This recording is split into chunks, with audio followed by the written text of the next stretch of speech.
Muy buenos días, estimados alumnos del curso de salud ocupacional. Recuerden los componentes básicos para la realización de una necropsia. Fue la clase de la vez pasada. Las fotografías del periódico, que eso es muy importante. Los componentes son cuál es la información disponible,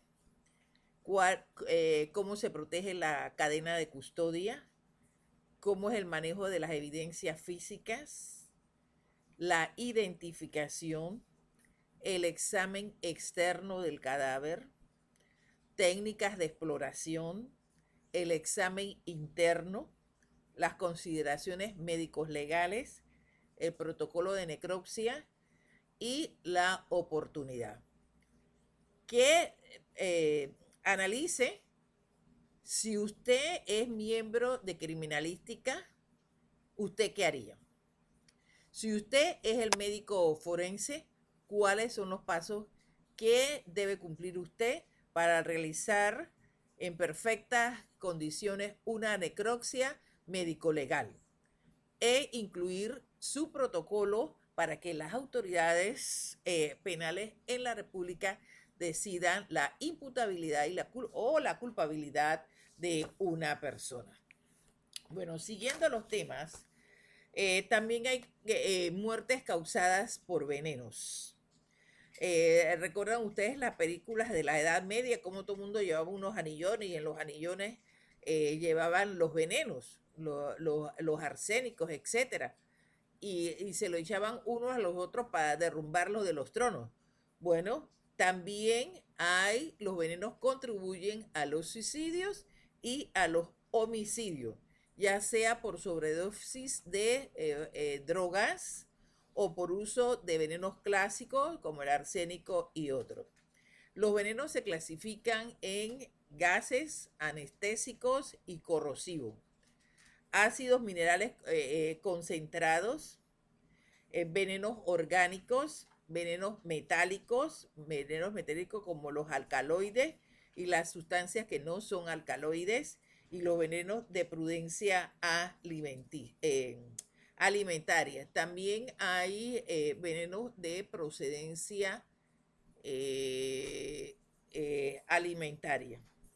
Por ejemplo, venenos muy mortíferos, como ya conocemos desde la antigüedad, que es lento, que es insípido, que es inodoro, que permanece en el cuerpo y causa la muerte, como el arsénico. Otro veneno también que puede ser detectado inmediatamente después de la muerte por un olor específico a almendras amargas y de lunares rosados son los cianuros y las estricninas, que también son de sabor amargo y no siempre son detectables. Todas las formas de que una persona la hagan desaparecer. Bueno, los forenses toman en cuenta en forma especializada con los tecnólogos especializados en la detección de venenos usando varias técnicas. Por ejemplo, la técnica de experimental de enzimas multiplicadas, que detecta la presencia prácticamente de cualquier torrente, cualquier droga en el torrente sanguíneo. La cromatología de capa fina, que es otro análisis químico que detecta el 90% de los venenos conocidos. La espectrometría de volumen, que a través de diferentes muestras de sangre vaporizadas, cargadas eléctricamente y expuestas al campo magnético, pueden detectar en la sangre la proporción de los venenos en el cuerpo a través de platas fotográficas y productos también químicos. Entonces, todos esos análisis son detectados. ¿Qué aspecto exterior tiene el cadáver después de la muerte por un veneno? Tiene livideces extensas de color rojo cereza, ya sea por el monóxido de carbono o por los ácidos. cianhídricos, cara y cuello con un tinte oscuro, estripticinas, anilinas, nitrobencenos, etcétera. Pupilas contraídas derivadas, por ejemplo, del opio. Nosotros tenemos, Estados Unidos tiene un problema muy serio con un derivado del opio, donde está muriendo cantidad de gente nueva y de todas las edades. Que miren ustedes que ese fue uno de los puntos, los famosos fenoles, ese fue uno de los puntos que trató la vicepresidenta de los Estados Unidos con el presidente de México. Entonces, por la cantidad de personas que mueren esos derivados del opio. Es algo, una epidemia muy grande en los Estados Unidos. Las quemaduras de boca y nariz, los ácidos, los concentrados, etcétera. Olores característicos, por ejemplo, de almendras amargas, de ácido oxálico, de fósforo, etcétera. Entonces, todo eso también se perfila dentro del aspecto del cadáver. Entonces, ¿qué síntomas preceden antes de la muerte? Qué tristeza. Contusiones, la persona comienza a delirar, por ejemplo, las atropinas, somnolencia profunda derivados del opio y los hipnóticos, evolución rápida hacia una muerte, por ejemplo, en todos los casos de estrepticina, las nicotinas, etcétera, fuertes dolores abdominales, ya sea por metales o por envenenamiento de alimentos, fuertes diarreas de metales, ya sea producido por metales o alimentos, vómitos también por metales, por alimentos, personas que todavía en el área de la agricultura se envenenan con el DDT, etcétera, quemaduras en la boca y en la faringe, con sustancias corrosivas, ya sea como el arsénico, el mercurio, etcétera. Entonces ya se pueden ustedes imaginar todas las personas que ya sea se suicidan o las que las envenenan, todas esas fases pasan antes de la muerte de la persona. Esto nos trae también y nos lleva a las toxicomanías. Las toxicomanías ahora mismo es un problema mundial, es un problema que ha trascendido de lo privado a lo público. Todo lo que es el tráfico de drogas. Dice que algunos calculan ya hace un buen tiempo que habían 13 millones de personas que consumían cocaína. Creemos que ahora son más. 140 millones de personas, ellos calcularon la ONU, que fumaban marihuana. 8 millones estaban con la heroína. Imagínense ahora la proliferación de la heroína también. ¿Cuántos millones de personas caerán y tendrán el problema de la heroína? Y otros 30 millones de personas adictas a las anfetaminas. Y ahora, como ustedes lo están viendo, a los opios. Los autores señalan que más del 70% de la población consume drogas como el alcohol y a los cigarros, y que la población comienza a activarse en esa área después de los 16 años. Imagínense ustedes cómo se para el tráfico de drogas.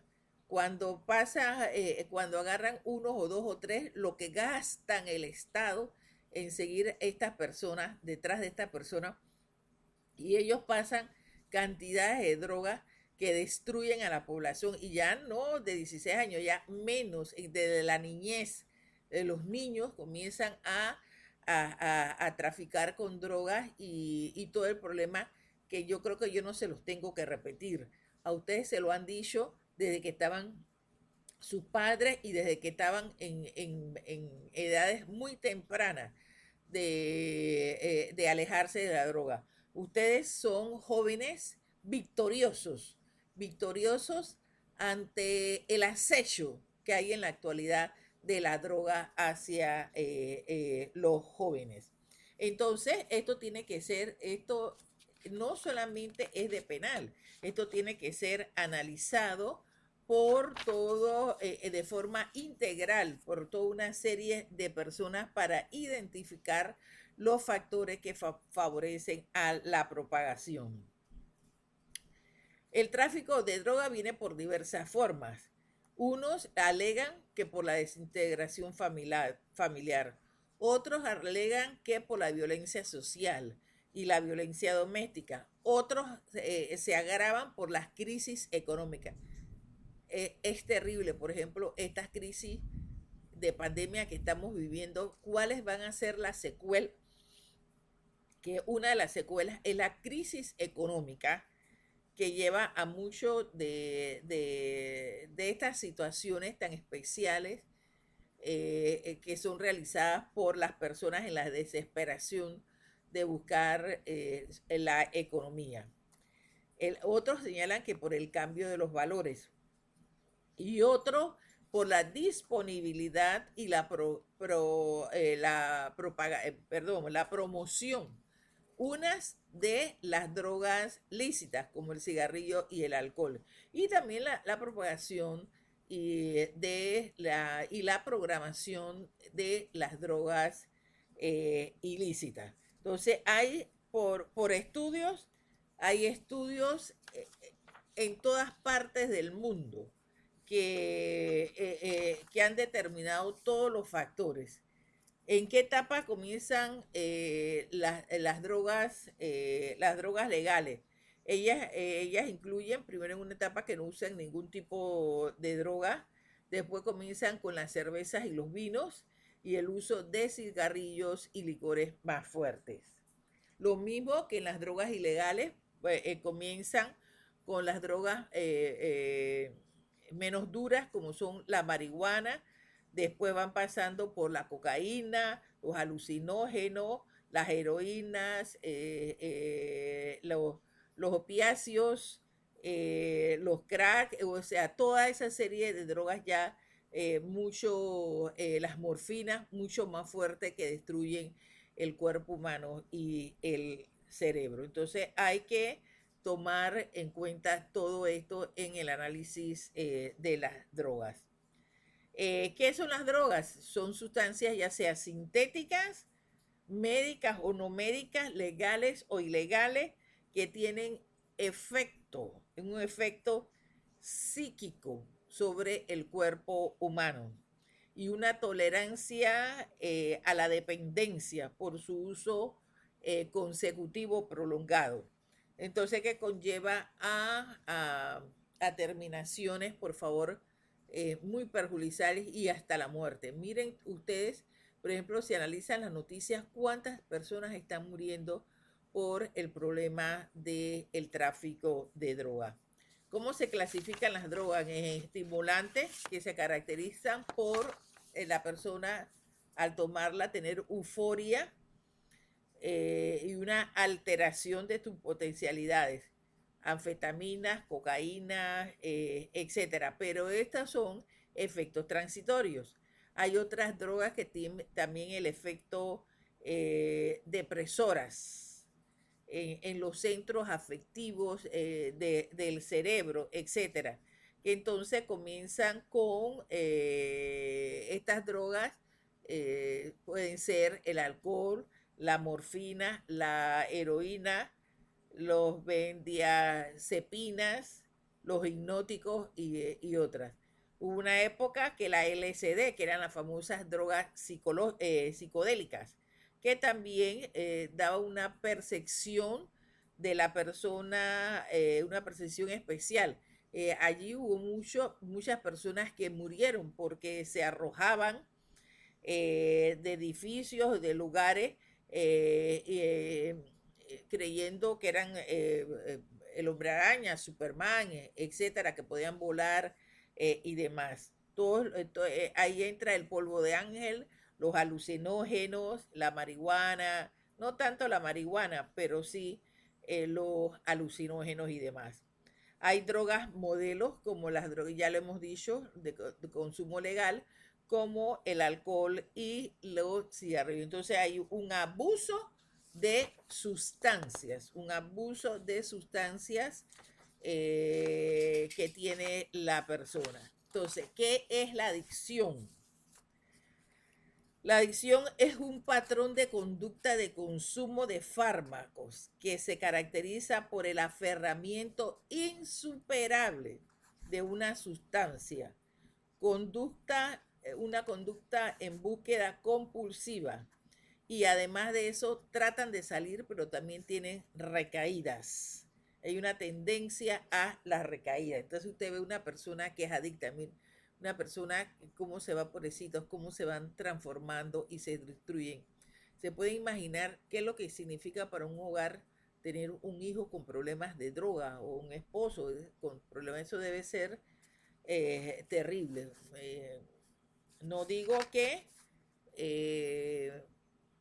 cuántos no les habrá tocado, alguien lo habrá acechado y le habrá dicho, tome, pero usted tiene que tener un valor muy alto en también decir que no a estos elementos. Entonces, hay una dependencia continua. La persona recurre a la sustancia con regularidad. Nosotros vemos en esos documentales que ya no es que en una semana, un día, sino hora tras hora drogándose. Hay una dependencia psíquica. La droga produce una satisfacción momentánea, un impulso psíquico que exige una administración periódica y continua de la misma, con el fin de obtener placer y evitar un malestar. Entonces, también hay la dependencia psíquica. Hay una dependencia física, porque el estado de manifestación que, que se presenta con grandes trastornos físicos en el caso de que suspenda también esta dependencia a las drogas. Eso se llama el famoso síndrome de abstinencia, que por la supresión de las drogas sufre malestares físicos y psíquicos. Y hay una tolerancia continua a este elemento. Cuiden el día que tengan, si tienen hijos o piensan en el día de mañana tener hijos, háblenles sobre estos temas, háblenles a edades tempranas, lo mismo que la educación sexual. Una cosa es, por ejemplo, mi generación, que nuestros padres nunca nos hablaron de eso. Y otra cosa es la época suya, que tiene mucha información. Pero hay en el mundo muchas personas sin la información correcta. Así que usted háblele a sus hijos, a sus amigos a edades tempranas sobre el vicio de la droga y sobre la educación sexual. Hay variables, dice, por la cual se ingresa al consumo de drogas. Por ejemplo, hay quienes quieren satisfacer una curiosidad y quedan enganchados. Hay otros que la sensación de pertenecer a un grupo y ser aceptado por los otros. Eso hay que tener mucha fuerza de voluntad y decir no. Ajá. Al grupo que está dedicado a esta actividad, al uso de las drogas. Eso es una decisión de usted y va a depender de los valores aprendidos de sus familiares, de su familia, padre, madre, abuelos, etcétera, de sus valores, hasta de los valores de la iglesia, todos esos valores que concentramos, que después vamos a ver en los aspectos éticos, que concentramos en los aspectos éticos a lo largo de la vida, desde la niñez hasta la adolescencia, a las edades que están ustedes, que tengan la capacidad de decir no ante una situación. Otros tratan de expresar, cuando la adquieren, expresar independencia y a veces hostilidad contra otras personas.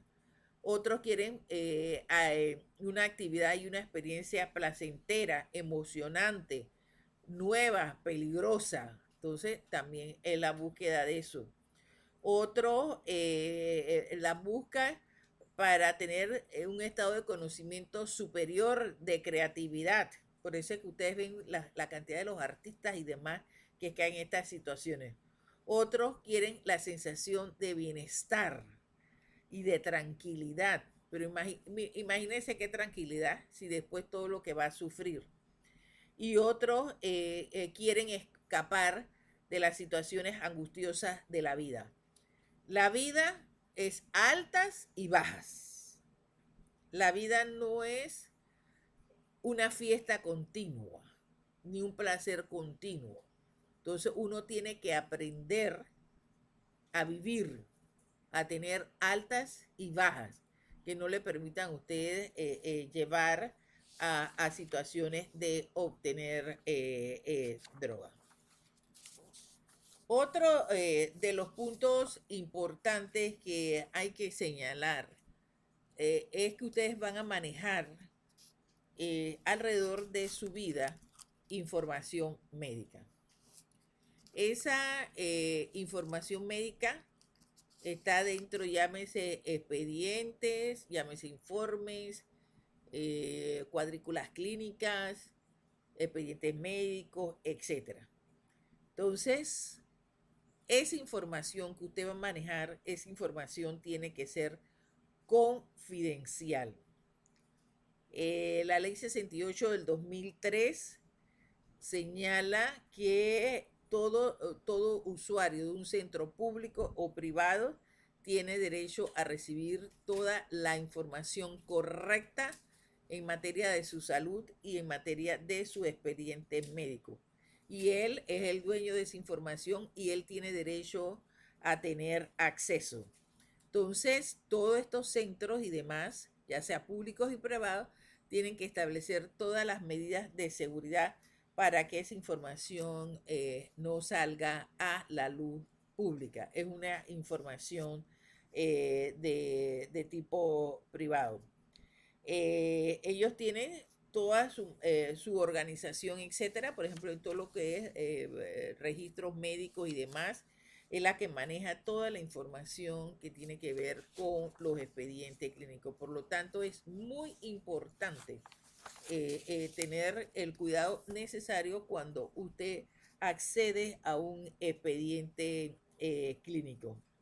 ¿Quiénes pueden solicitar esa información? ¿Para qué se usa? La pueden solicitar los tribunales, la justicia puede solicitar la información de un expediente médico para esclarecer en un momento determinado la comisión de un delito o también faltas administrativas o problemas de tipo civiles como herencias, tutelas, matrimonios, etcétera. Entonces, tiene que ser unos archivos de seguridad. Por ejemplo, el paciente, su expediente después de muerto, puedes hacerse de él después de los 20 años. Entonces, toda esa información tiene que ser guardada por las personas, los médicos, si tienes clínica privada, la autoridad, el centro de salud, etc. Esa ley 68 también contempla que a mí me tienen que dar mi información real, me tienen que notificar de todos los procedimientos que van a realizar sobre mi cuerpo en caso de una enfermedad. También lo señala la ley. Tengo que dar un consentimiento informado. Por ejemplo, si me van a hacer una operación o un procedimiento especial, el médico me tiene que decir a mí todo en qué consiste la enfermedad, cómo se va a desarrollar, qué es lo que yo voy a hacer, cuáles van a ser mis consecuencias, etcétera.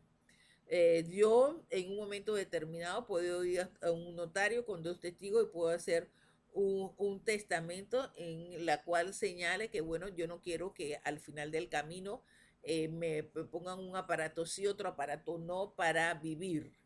Yo también puedo señalar todo eso en un testamento. Y también, como vimos en las clases anterior, el expediente clínico tiene también un protocolo en la cual se conoce cuál es el nombre de la persona, los padres, la dirección, etcétera, etcétera, el tipo de enfermedad, qué es lo que le hacen en el hospital, hasta el momento la muerte, que le tengan que hacer a usted una autopsia legal.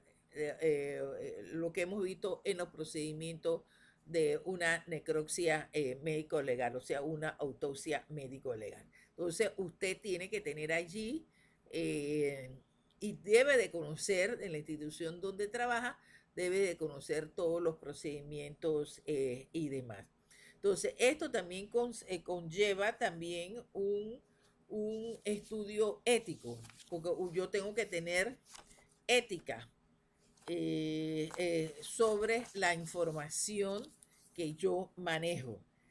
¿Quiénes pueden manejar este tipo de información? La pueden manejar para investigación, la pueden manejar para problemas éticos, la pueden manejar para problemas sociales, estudio de los problemas sociales, la pueden manejar el cuerpo médico, la pueden manejar los tribunales, etcétera.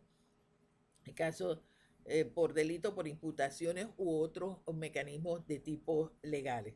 Entonces yo tengo que conocer que dar una información de esa clase también a mí me puede acarrear algún tipo de sanción, porque no puedo dar información ya sea de forma incorrecta o sacar información sin los permisos determinados de un expediente clínico. Y prácticamente para ya, como esta es la última clase para terminar el curso, estuve hablando con Ismael que ustedes se iban a reunir este viernes para ver la fecha del examen, para ver si nuestros exámenes son seguros.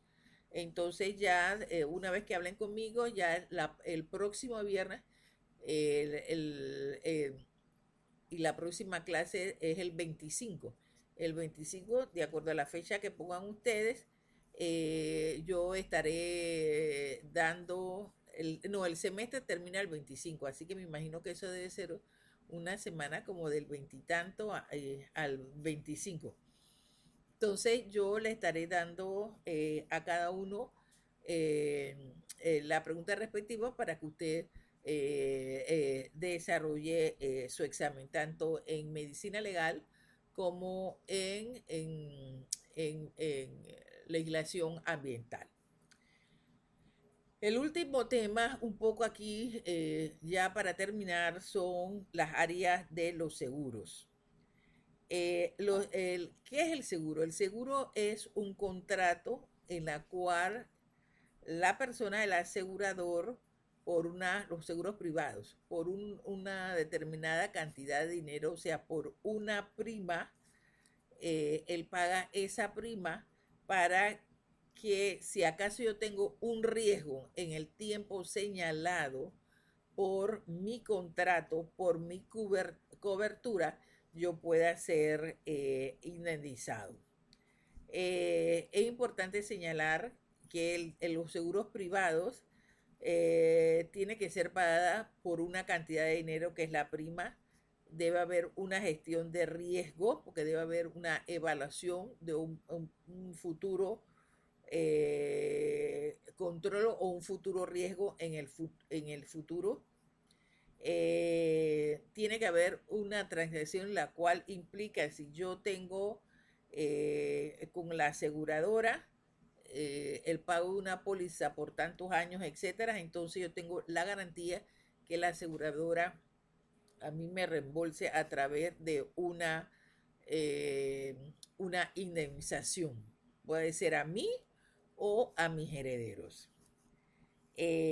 Todo esto tiene que ver con cálculos matemáticos, etcétera, y cantidades de dinero y demás. Esto es muy diferente a la seguridad social. La seguridad social es un sistema obligatorio que da una cobertura administrado por el Estado, dirigido para protección y bienestar de los ciudadanos, y suele garantizar al final una prestación económica, ya sea en forma de una jubilación o una incapacidad laboral en caso de fallecimiento o desempleo. Recuerden que nuestra seguridad social está contemplada en la Constitución Nacional. Entonces, y que reconoce una serie de beneficios para los asegurados y para los beneficiarios, que no solamente es la parte que corresponde a la hospitalización y a los medicamentos, sino va más allá porque el Seguro Social presta indemnizaciones en el caso laboral, también da subsidios en el caso de orfandad, viudez, en el caso de los fallecimientos, ya sea a la dama o al varón que sobrevivan de un matrimonio, etcétera. Entonces, es muy diferente como ya lo vimos en el seguro privado, en la cual usted firma un contrato, ese contrato lo obliga a pagar una prima por una determinada cantidad de años. Si en esa determinada cantidad de años no le sucede nada, no hay problema, pero si le sucede algo, entonces puede ser indemnizado. Puede ser indemnizado ya sea personalmente o a su tercero, a sus herederos. Entonces, usted firma una póliza, que la póliza no es más que un contrato, un documento, un contrato que genera derechos y obligaciones para el asegurador y para el asegurado. El asegurado es la empresa que asume la cobertura de riesgo en el caso que a usted le pase algo. El asegurado es la persona que suscribe, pacta con la aseguradora, etcétera, la póliza en la cual se compromete a pagar una prima para ser indemnizado. El beneficiario es la persona a la cual, si usted fallece o algo, dirige las condiciones especiales de cómo quiere ser repartido el dinero. Entonces, en toda operación de seguro privado hay un riesgo, hay un objeto asegurado. No solamente puede ser la persona puede decir, pues, quiero asegurar mis piernas, etcétera. Puede ser un automóvil, una casa, etcétera, por incendio, por robo, por lo que usted quiera. Hay un interés asegurado, hay una suma asegurada, hay una prima de seguro, hay un siniestro y al final, o si ocurre, hay una indemnización. Todo lo contrario al sistema público de seguro social, que le va a dar a usted una cobertura de salud y al final, como ya los dijimos, una jubilación. Bueno, he tenido mucho placer en compartir con ustedes mis conocimientos en este semestre. Todavía seguimos en los semestres tan accidentados y esperemos pues de que una vez que me notifiquen la fecha y demás, hagamos el examen y a la mayor brevedad posible pongamos las notas. Sé que están muy ocupados. Recuerden que ya prácticamente, ya el próximo semestre es su último año de carrera y sé de lo ocupados que están. Así que esperamos que una vez pongamos el examen y demás, salgamos bien para poner buenas notas. Entonces nos estaremos, espero la llamada y nos estaremos viendo el próximo, hoy estamos a 13. Esta clase les va a llegar a ustedes 14, el 15.